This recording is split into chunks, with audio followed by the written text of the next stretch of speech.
G'day everyone, Jason Nunn, Fisherman's Warehouse, Tuckerwood Marks Point, with a windy Friday fishing report. Of course, west-northwest winds all this weekend, guys, and look, the forecast into tomorrow is that it'll probably be 25 knots or better. Salts Bay over here behind me, exactly 12 months ago, Alex and I were here, did the report, and there was salmon everywhere. Unfortunately, at the moment, the Salts Bay salmon have not appeared. There's still plenty of little salmon up along the beaches, and there's some really nice ones around the island and south, but nothing has come into the estuary whatsoever at the present moment. Out wide this week, Chatty Owen took his boat out for a bit of a run. Fantastic to see. 53 kilo yellowfin caught off the southern canyons.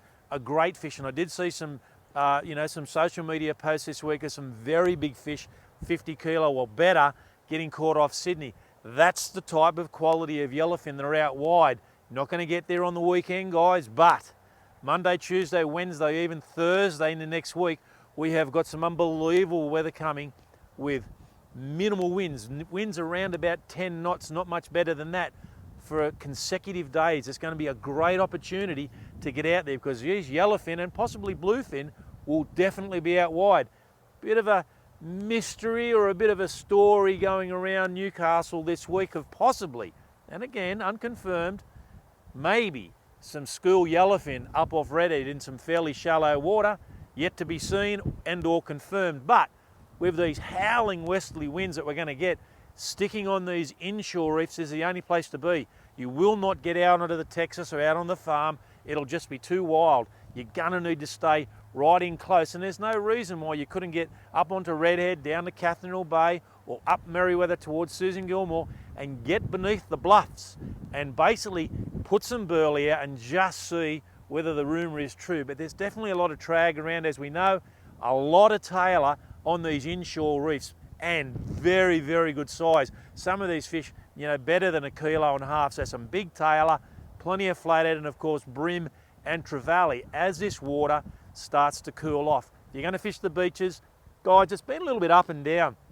Those big numbers of tailor, which we had over the last couple of months, have dropped away a little bit. So now we're seeing a little bit more on the rocks. So there's a lot more fish starting to get in and around that rock area, but still, I wouldn't quite write the beach off. You've got some pretty good tides this weekend, 12:30 high tide with a 6:30 low. So that tide all week, and we run into this beautiful weather middle of next week, we're going to have those afternoon tides, so it will be fantastic fishing along our part of the coast and of course in the lake. I know Alex and Gavin Cole paid us a visit this week and caught some beautiful tailor out the front, dropped off a great feed, but a lot of these fish better than 1.5 kilos. I reckon one of them was probably up around that more 1.9 type kilo fish. So there's some great big tailor getting caught in plenty of the washes, and again those little speckly sort of, they're calling them trout salmon, but I'm not quite sure whether that's the terminology, but they've got all these little gold spots. They're only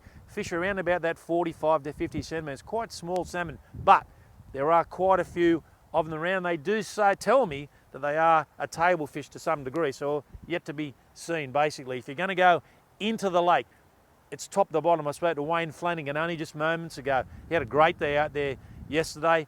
A lot of flooded in the lake, and of course that southern sector, that water temperature's a couple of degrees warmer, and there's bait absolutely everywhere. So very good numbers of flathead being caught underneath these bait schools, and some really nice quality fish, tailor around about that 45 to 50 centimetres. And one of the comments that Wayne did tell me this morning is when you're catching these tailor, once they're hitting the deck, they're just spewing out white bait, just tons of white bait in the lake at the present moment. So that's what you're going to find. But with the westerly winds, you're going to need to stay on the western side of the lake, or just wait a few days for that wind just to drop back a little bit. But it's looking really, really good out there. Still, the odd snapper getting caught as well, and a few very nice mulloway if you're prepared. Put the time in. Squid are a little bit dicky, guys. You'll probably have to really work hard if you're going to put a nighttime mulloway in. But I think either trolling for lures with the tail dancers, or even some of the atomics, or getting down there and working the soft plastics and the vibes, that's really where it's going to be. There are quite a few boats in the channel. As you can see behind me here, it is quite fishable, and this is these areas that will offer protection with this westerly wind. there's quite a few boats up towards the bridge, and no doubt there will be a few ludrick in along these rock edges, and there's been quite a few leather jacket caught as well. I just think it's just going to have to harden up a little bit, guys, and we're just going to have to work a bit harder. But I really reckon that swell's going to abate off, and the rock fishing and certainly some of the estuary fishing, you'll still be able to salvage something for this weekend. And I reckon we'll have some cracking reports next Friday. I think this yellowfin fishery is really going to come alive. Now, this week we're looking for a Friday special. Of course, we're doing 20% off all Samaki Vibes. We've just unpacked a huge box of Samaki Vibes, and they're the things, the vibes. They're the guys that have been working throughout the lake. So come in to the store this weekend, guys, and get yourself a bargain. On a personal note, of course, Alex doing a bit of taping here today for me, came down and saved us. My son's not well, but Paddy Nunn, happy birthday for tomorrow. He turns 24. Only seems yesterday when you were about 4 or 5. So how time does fly. I'll see you next Friday.